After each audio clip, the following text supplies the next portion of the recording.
You've watched a few of our videos, crunched some numbers yourself, and realize now that you want to invest in a house in Toronto.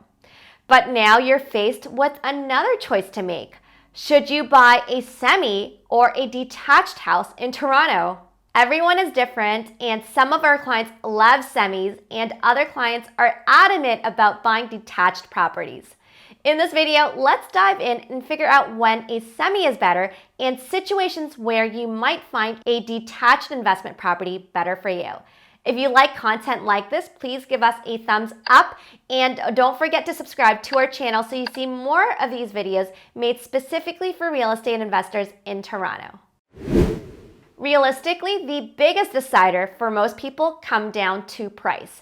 Semis tend to be on a smaller plot of land, you share a wall with your neighbor, so they tend to be cheaper in price as well. So if you are limited by either the capital or the mortgage, price might simply steer you one way or the other. Right now, semis in Toronto are around $900K, whereas detached properties are now closer to the $1 million mark. What's also important is that $1 million mark is actually a very important hard stop for many end user buyers out there because they can only qualify for CMHC insured mortgages under the $1 million price. So there's a much bigger demand pool for semis, which make them a hotter choice compared to detached properties in that same starter area. I like to use the sales to new listings ratio to look at how hot a market is.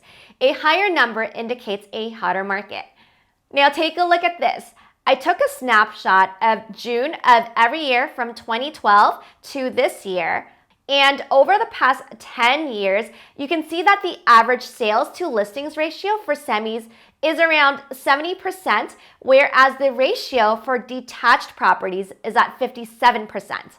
On top of this, the ratio for semis has stayed consistently higher than detached properties every single year. And because semis are a hotter market getting more demand, its appreciation over the past 10 years has also been slightly better. Between 2012 to 2021, semis grew 87.3%, whereas detached properties grew 84.9%. Lower, but not too far off. Besides appreciation, let's look at cash flows. Semis have a smaller piece of land, but you can still find pretty massive houses on that tiny piece of land. This means that a lot of times you're able to generate similar rents on both types of properties. Given that you have a lower purchase price on a semi, you're looking at better rent yields and better cash flows on a semi as well.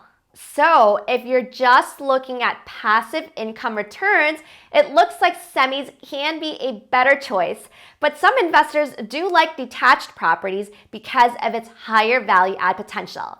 When you have a detached property and you're up for the challenge, yes, you can knock that century-old house down and rebuild a new one and bump up the property price significantly. There's also less constraints when you're doing major renovations in detached properties. For example, if you need to underpin a basement, you might require your neighbor's approval with a semi, which might make the process more difficult. Some investors also worry about noise issues, and yes, it is a bigger issue when you have a semi simply because you are sharing a wall with your semi neighbor. Repairs are a truce.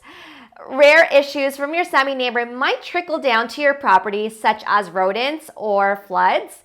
On the other hand, if you do have a good semi neighbor, you might be able to share the repair work and reap the savings.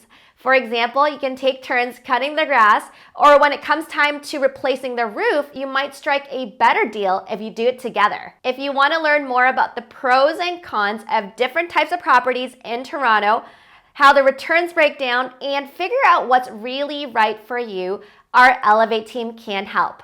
We're an end-to-end real estate investing brokerage in Toronto, and we can help you get started, help you buy the property, renovate it, lease it, and even manage it if you need help with that too. Just reach out to us in the link that I'll put in the description below. Don't forget to give this video a thumbs up and look for us on Facebook, Instagram, or LinkedIn if you want to hear from us more regularly. I wish you all the best in your real estate investing journey. Thanks so much for watching, and I'll see you in the next video. Bye!